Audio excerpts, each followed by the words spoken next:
Hey everybody, Dr. Chris Green here at Green Dental Care in Parker, Colorado.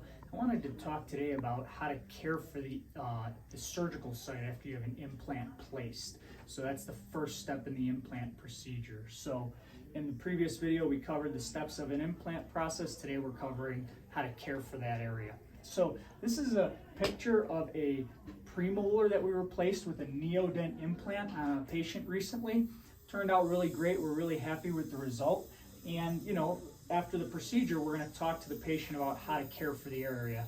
So one thing I always tell people is it's way easier than the extraction. And every time I say that, I think they're rolling their eyes like, is that really true? And then they come back for their post-op appointment and they say, you're right, that was easier than the extraction. So I just want you to know that the implant process can be very seamless.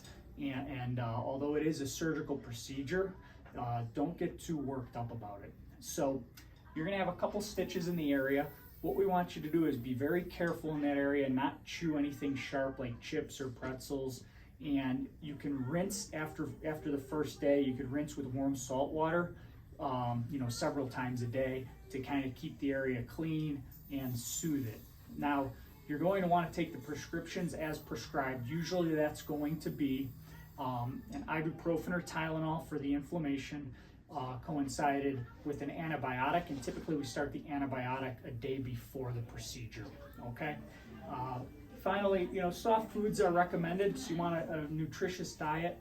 You really use common sense. If it hurts, don't eat it. If chew on the other side of your mouth. If you're not sure, call us and ask. But just a soft diet typically. You're going to want to avoid things that are acidic, or real spicy. So there's a few more instructions on the sheet that we will hand you, but in general, those are the big things to cover. We don't want you rinsing with any mouthwash until the area is healed. So in other words, the gums are healed.